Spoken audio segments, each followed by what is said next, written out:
Hello student, आज के इस वीडियो में हम कक्षा 9 के मैथ्स के दूसरे चैप्टर बहुपद का ही अध्ययन करेंगे और उसमें बहुपद का मान जानने का प्रयास करेंगे कि बहुपद का मान कैसे ज्ञात किया जाता है। ये बहुत ही एक सरल वो है। चलिए एक बहुपद मान लेते हैं। मैं एक बहुपद पी एक्स बराबर 3x² - 4 मान लेता हूँ। यदि हमें बहुपद का मान निकालना है तो हम बहुपद का मान चर राशि के कोई भी मान रख करके हम बहुपद का मान निकाल सकते हैं। जैसे मैं x बराबर 1 रख रहा हूँ, रखने पर देखते हैं पी x के स्थान पर 1 रख दिया। यहाँ भी हम 3 x के स्थान पर 1 रखा -4, तो 3 1 का वर्ग 1 गुणा 1 गुणा 3 से गुणा हो जाएगी इसकी 3 एकम 3 -1 4 यानी कि -1। x बराबर 1 रखने पर बहुपद का मान क्या आ रहा है? x बराबर 1 रखने पर बहुपद का मान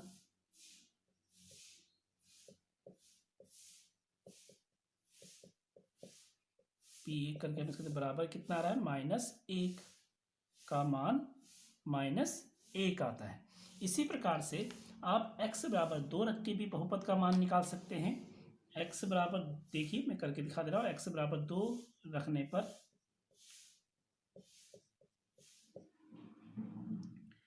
p x के स्थान पे 2 रख दिया, x के स्थान पे यहाँ पे 2 रख देंगे। देखिए x है, इसके स्थान पर हम 2 रख देंगे। 3 गुणा 2 की घात 2 -4, 3 2 की घात 2 का मतलब 4 -4, 3 चक्को 12, 12 में से 4 गए, हमारा आ गया 8।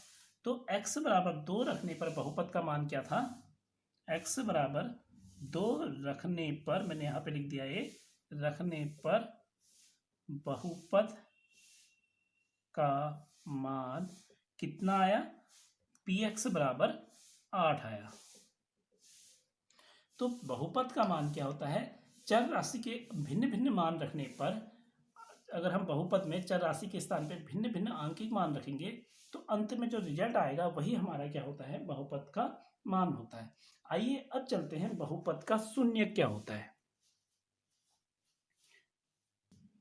तो स्टूडेंट, मैंने बोर्ड पर लिख दिया है बहुपद के शून्यक।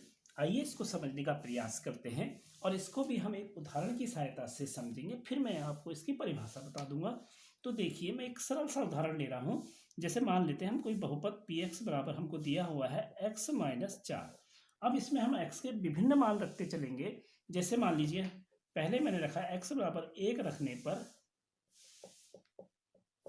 देखिए क्या आता है। 1 रखा तो x के स्थान पे 1 -4 बराबर -3। फिर x बराबर हम 2 रख लेते हैं रखने पर,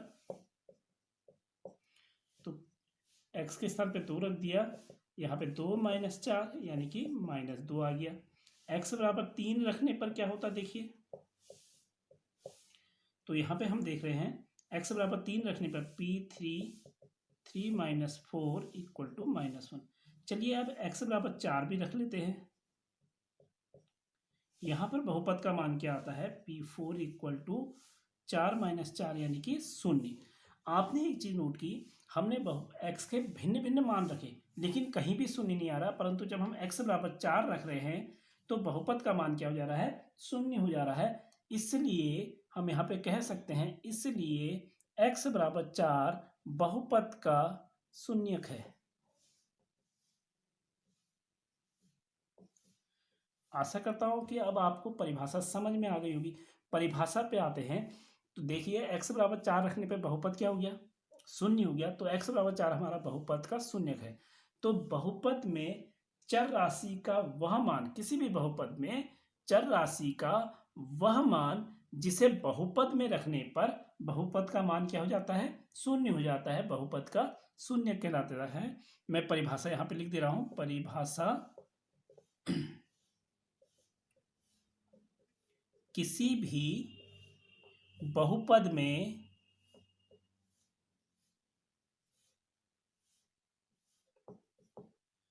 चर राशि का वह मान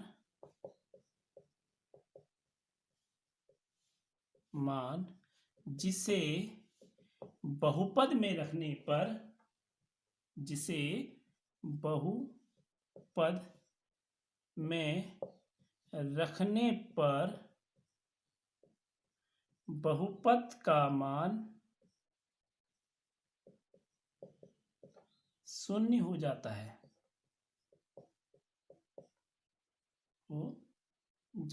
गलत हो गया, चलिए सुधार लेते हैं इसको मिटा करके, हो जाता है वह चर राशि का वह मान, चर राशि का वह मान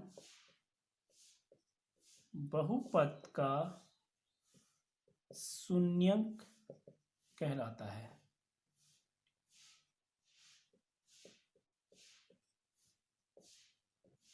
तो ये इसकी परिभाषा हो गई। मैं एक बार फिर से रिपीट कर दे रहा हूं। हमने px में चर राशि के भिन्न भिन्न मान रखे बहुपद में, इसमें भी शून्य नहीं आया, इसमें भी शून्य नहीं आया, इसमें भी शून्य, लेकिन जब हमने x बराबर 4 रखा तो बहुपद का मान क्या हो गया, शून्य हो गया। इसलिए x बराबर 4 हमारा बहुपद का क्या हो गया, शून्य हो गया। यही इसकी परिभाषा भी है। किसी भी बहुपद में चर राशि का वह मान जिसे बहुपद में रखने पर बहुपद का मान क्या हो जाता है, शून्य हो जाता है। चर राशि का वही मान हमारा क्या कहलाता है, बहुपद का शून्य कहलाता है। आइए स्टूडेंट, अब हम प्रश्नावली 2.2 के कुछ प्रश्नों को हल करने का प्रयास करते हैं। तो स्टूडेंट, मैंने बोर्ड पर प्रश्न लिख दिया है कि निम्नलिखित पर बहुपद 5x minus x square plus 3 के मान ज्ञात कीजिए।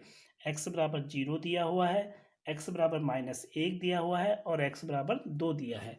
तो हमें बहुपद यहाँ पर दिया है, इस बहुपद 5x minus x square plus 3। चलिए इसको px मान लेते हैं, उससे कोई फर्क नहीं पड़ता। तो पहले हम x बराबर 1 के लिए इस बहुपद x बराबर 0 के लिए बहुपद का मान ज्ञात करेंगे।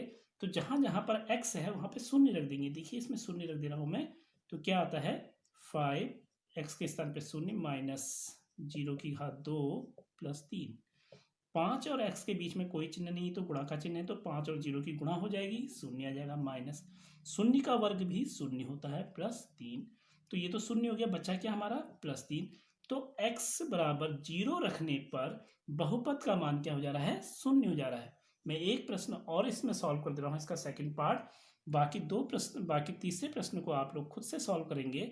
तो प्रश्न x बराबर -1, बहुपद हमारा क्या है, px। मैं एक बार इसको लिख दे रहा हूँ, 5x minus x square plus 3। यहाँ पर x के स्थान पे -1 रख देते हैं, 5 गुणा x के स्थान पे -1 रख दिया। मान ध्यान रखिए ब्रैकेट के अंदर ही रखिएगा, क्योंकि उससे हमारी गणनाओं में आसानी हो जाती है। -1 का वर्ग प्लस 3, 5 का चिन्ह प्लस है, 1 का चिन्ह माइनस है, तो माइनस और प्लस की गुणा होगी तो चिन्ह हमारा माइनस आएगा, 5 एकम 5। यहाँ माइनस चिन्ह है। -1 का वर्ग क्या होता है, अगर हम -1 का वर्ग करें तो इसका मतलब होता है -1 गुणा -1, माइनस माइनस क्या हो जाएगा, प्लस हो जाएगा, 1 एकम 1, यानी कि -1 का वर्ग 1 हुआ प्लस 3। यहाँ तक समझ में आ गया होगा स्टूडेंट। -5, ये ब्रैकेट खोल लेते हैं, -1 प्लस 3। ये देखिए -5 -1 समान चिन्ह है, जुड़ जाएंगे, -6 आ जाएगा प्लस 3। -6 और प्लस 3 विपरीत चिन्ह है, घट जाएंगे, 6 और 3 को घटाएंगे 3 आएगा। चिन्ह किसका आएगा, जिसका संख्यात्मक मान अधिक है। किसका संख्यात्मक मान अधिक है, 6 का, तो -3 आ गया। तो x बराबर -1 रखने पर इसी बहुपद का मान क्या आ गया, -3 आ गया। अब x बराबर 2 के लिए आप लोग इसको प्रश्न को कीजिएगा। चलिए अब हम प्रश्नावली के दूसरे प्रश्न पे चलते हैं। तो स्टूडेंट, मैंने प्रश्नावली का दूसरा प्रश्न बोर्ड पे लिख दिया है। प्रश्न 2 इस प्रकार से है, निम्नलिखित बहुपदों में से प्रत्येक बहुपद के लिए P0, P1 और P2 ज्ञात कीजिए। यहाँ पे पी वाई बराबर, पहला दे रखा है पी वाई बराबर Y square minus Y plus 1 है। पी टी है 2 plus 2t square minus T cube. Third वाला प्रश्न है पी एक्स बराबर एक्स क्यूब। और चौथा प्रश्न है पी एक्स बराबर एक्स माइनस 1 और एक्स प्लस 2। तो चलिए प्रश्न में पहला प्रश्न सॉल्व कर लेता हूँ। पहला प्रश्न इस प्रकार से है कि पी वाई बराबर Y square minus Y plus 1। अब y के स्थान पर हम यहाँ पे पहले 0 रखेंगे, क्योंकि हमें P0 निकालना है। तो y बराबर 0 रख देते हैं, तो P0 स्वयं निकल जाएगा। y जहाँ पर भी है 0 रख देंगे, यहाँ भी 0 रख देंगे, प्लस 1। जीरो का वर्ग 0 माइनस 0 प्लस 1। तो P0 का मान, ये सब जीरो हो गए, कितना आया 1 आ गया। आइए अब हम P1 निकालते हैं। तो y बराबर अब हम कितना रखेंगे इसमें, बहुपद में y बराबर हम 1 रखेंगे। Py बहुपद में फिर से लिख दे रहा हूँ, Y square minus Y plus 1। तो y बराबर 1 रख देते हैं, P1 आ जाएगा ये। तो y बराबर 1 रखेंगे, 1 का वर्ग माइनस 1 प्लस 1। 1 का वर्ग कितना होता है 1 माइनस 1 प्लस 1। तो ये कितना आ गया 1 आ गया P1 का मान। अब इसके बाद हम P2 ज्ञात करते हैं। तो फिर से मैं बहुपद लिख दे रहा हूँ, उससे हमें मान रखने में थोड़ा सुविधा हो जाएगी। Y square minus Y plus 1। Y बराबर हम 2 ले लेते हैं, क्योंकि P2 निकालना है। यहाँ पे हम y की जगह पे 2 रखेंगे तो P2 अपने आप ही आ जाएगा। P2 y की जगह पे 2 रख दिया, 2 का वर्ग माइनस 2 प्लस 1। 2 का वर्ग कितना होता है स्टूडेंट 4 माइनस 2 प्लस 1। 4 में से 2 गया, 2 प्लस 1 आया, और ये P2 इक्वल टू कितना हो गया 3। तो आपने देखा हमने किस प्रकार से P1, P0, P2 और P1 और P2 के मान ज्ञात कर लिए हैं। आशा है कि आपको यह प्रश्न समझ में आ गया होगा। अब इसके जो शेष प्रश्न, स्टूडेंट आइए अब इसका हम प्रश्न नंबर 4 को हल करने का प्रयास करते हैं। प्रश्न नंबर 2 का 4th पोर्शन उसे सॉल्व करते हैं। स्टूडेंट मैंने बोर्ड में बाकी क्वेश्चंस को मिटा करके केवल 4th जो इसका पोर्शन है वो मैंने लिख दिया है। 4th क्वेश्चन में है Px equal to X minus 1 into X plus 1। इसके लिए भी P0, P1 और P2 निकालते हैं। पहले P0 निकालते हैं, तो उसके लिए हमें x बराबर क्या रखेंगे 0 रखेंगे। तो देख इसमें रख लेते हैं x के स्थान पे 0। यहाँ x बराबर 0 माइनस 1 इंटू 0 प्लस 1। 0 माइनस 1 तो माइनस 1 हो गया, 0 प्लस 1 प्लस 1 हो गया। इन दोनों के बीच में कोई चिन्ह नहीं है, दोनों के बीच में कोष्टक है, बीच में कोई चिन्ह नहीं है, तो इसका मतलब यहाँ पे गुणा है। प्लस और माइनस की गुणा होगी तो माइनस, एक की गुणा होगी तो एक की कम एक आ जाएगा। चलिए अब P1 निकालते हैं। तो मैं फिर से बहुपद लिख देता हूँ, Px equal to X minus 1 into X plus 1। X के स्थान पे माइनस 1 रख देंगे, सॉरी 1 रख देंगे।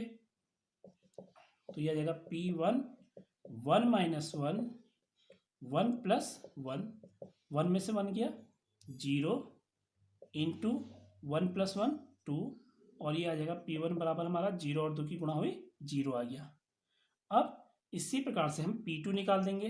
तो इस समय x के स्थान पे हम क्या रखेंगे 2 रख देंगे, x माइनस 1 और x प्लस 1। तो x के स्थान पर 2 रख दिया, P2 equal to 2 minus 1 into 2 plus 1 आ जाएगा। 2 में से 1 गया, 1 इंटू 2 प्लस 1 3, और 3 और 1 की मल्टीप्लाई हुई 3 1। तो P2 इक्वल टू कितना आ गया 3। तो इस प्रकार से हमने बहुपद के मान ज्ञात कर लिए P0, P1 और P2। अब जो प्रश्न मैंने सॉल्व नहीं किए हैं, आप उन प्रश्नों को स्वयं से हल करने का प्रयास कीजिएगा। आशा करता हूँ कि आपको यह सब समझ में आ गया होगा। अगर आपको यह वीडियो पसंद आई तो इसे लाइक कीजिए, चैनल को सब्सक्राइब कीजिए, और वीडियो को ज़्यादा से ज़्यादा शेयर कीजिए, और साथ ही कमेंट कीजिए। कमेंट बहुत ज़रूरी है। जहाँ पर आपको कुछ समझ में नहीं आ रहा है, जहाँ पे कोई दिक्कत हो रही है, तो कमेंट कीजिएगा। अगले वीडियो में मैं फिर उसको और स्पष्ट करने का प्रयास करूँगा। धन्यवाद।